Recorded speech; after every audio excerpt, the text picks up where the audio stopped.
You suck. You are nothing. You'll never win. That was pathetic.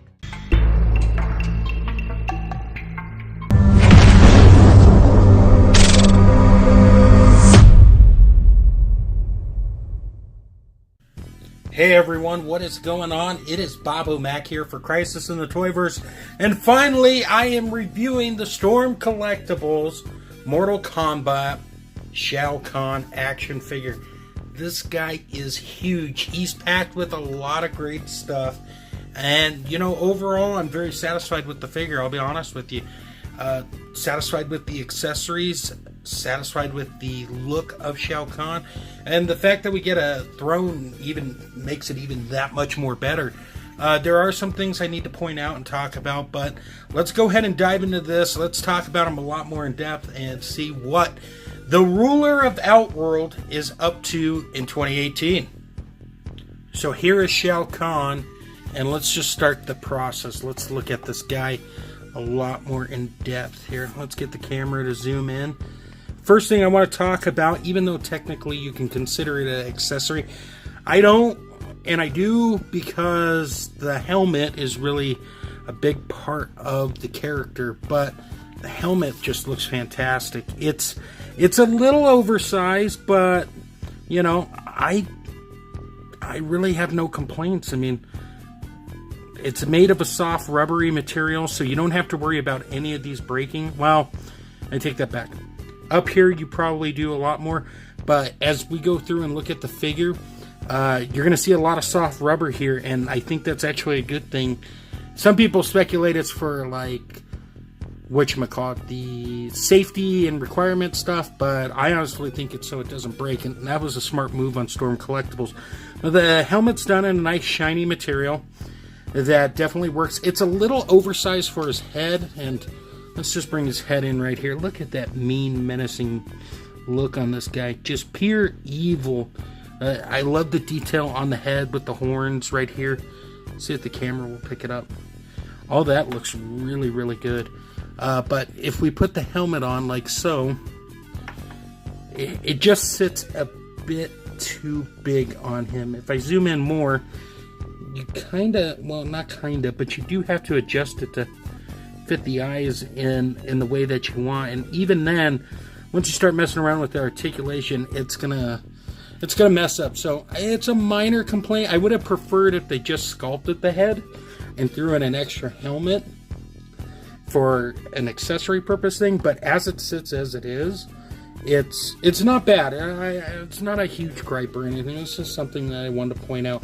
But the head sculpt looks really good. Nice pointy ears there. Looking mean and menacing. The elbow pads here, or not elbow pads, shoulder pads, they are flexible, which is nice. Once again, soft rubbery here, so you're not going to have to worry about it breaking. The chest is done really well. I do have a quality control issue there.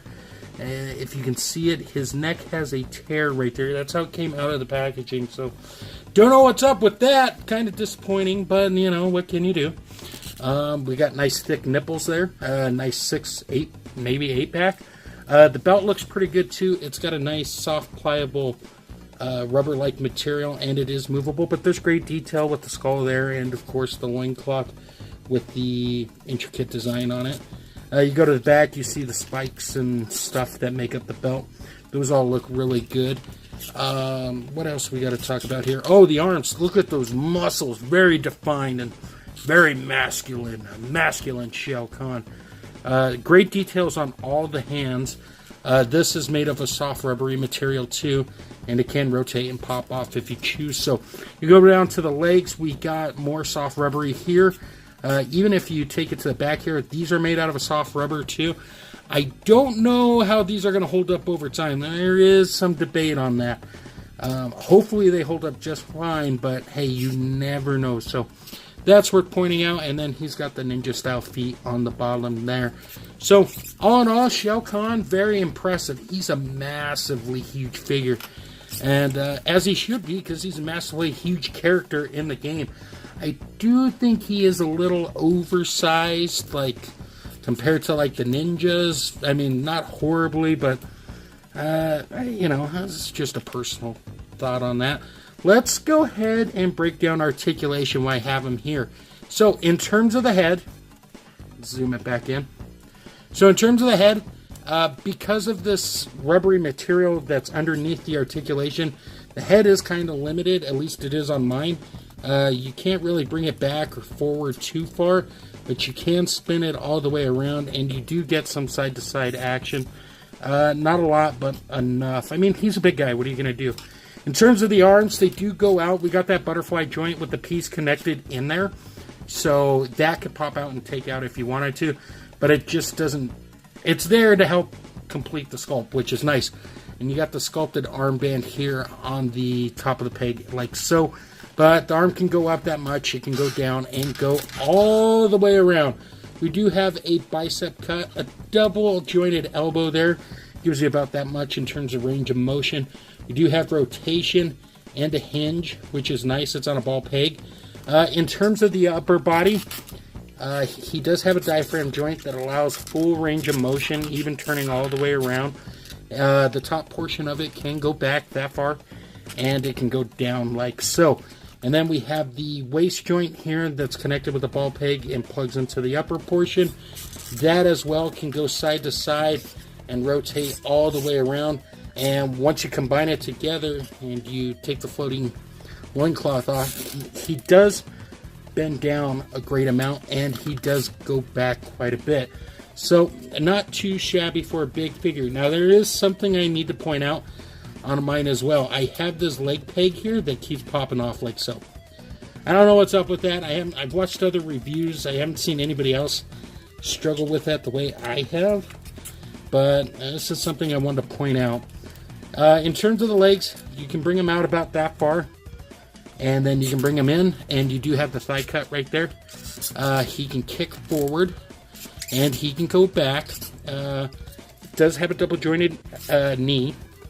And then for the foot, we got a hinge that goes up, not so much, but goes back a good amount. And then we got an ankle rocker, which works fairly decently. And we got a toe hinge, which helps with balancing. So overall, Shao Kahn's going to give you a great amount of articulation. Aesthetically speaking, he looks pretty good overall and, you know, very satisfying. So I am digging that. Let's go ahead and break down the fun portion of this, and that's accessories, and we'll take it from there.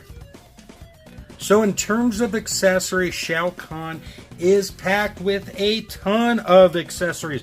Now, we've already covered the helmet, so I'll just go ahead and take that out of the way. Let's first look at the hammer. This thing is huge. Now, this thing's made of a harder plastic, but it's got that great detail with some blood on it, as well as the MK Dragon logo on it. I mean, just looking good. Mine's a little warped. I'm going to have to take a hairdryer, but it still looks pretty dang good, if I say so myself. Now, in terms of other accessories, we got lots of hands to work with. We got open hands. We got even wider open hands to slap the piss out of somebody's mouth. We got gripping hands, which work really well because they're made of a gummy material.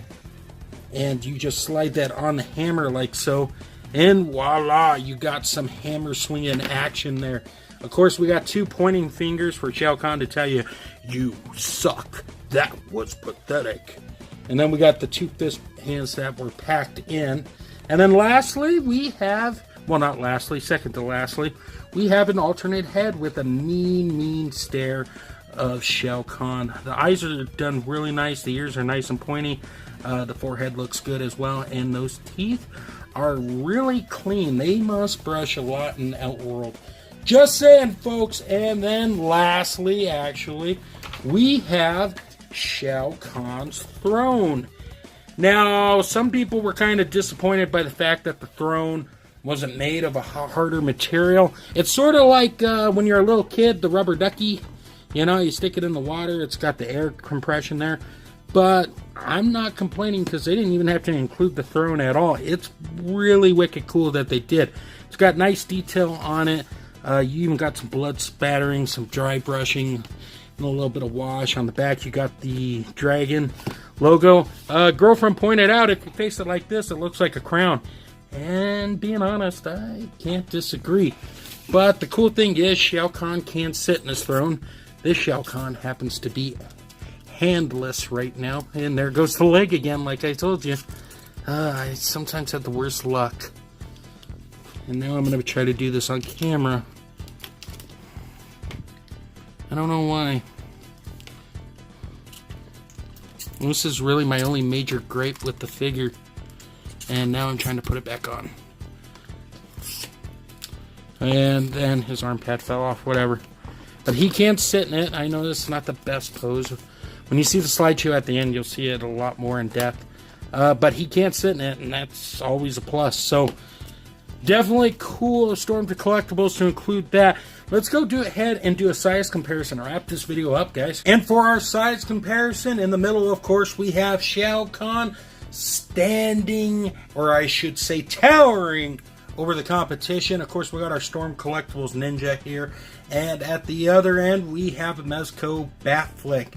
As you can see, they all kind of scale in with one another. I still feel that Shao Kahn's just a little too big. But overall, am I satisfied with the purchase? You bet your bottom dollar I am. Shao Kahn was probably one of the figures I was looking most forward to Storm Collectibles making, besides, of course, Goro. Big fan of Goro. Can't wait for that to come out. Overall, should you get it? If you can afford it, absolutely. And I think that's something you need to keep in mind. This figure retails right now for like $95. I'm sure his price will go up over time. I mean, that's not the important thing. The important thing is, if you can afford it, go pick it up. Because I definitely think it's worth it, especially if you're a big Mortal Kombat fan. And as Storm continues to expand the line, I mean, it's only going to get much more fun, if you will, to have more MK characters in your collection. But guys, this video's gone long enough, so I just want to say thank you to everyone who stopped by and checked out this review. Sorry it's so late, but that's the way the cookie crumbles sometimes. But I do appreciate you taking time out of your day to see what's going on over here. I always appreciate it, and I really mean that. You guys know the deal. I got a whole bunch of people to plug. For all things geekery, head over to undercovercapes.com. And while you're on the World Wide Web, head over to extreme-sets.com. And if you're on Instagram, go throw a follow at Toy Lover Crew. And you can also find me on Instagram at Twitter under the handles Bobo F and Mac. Guys, slideshow at the end. Take care, and until next time, great googly boogly.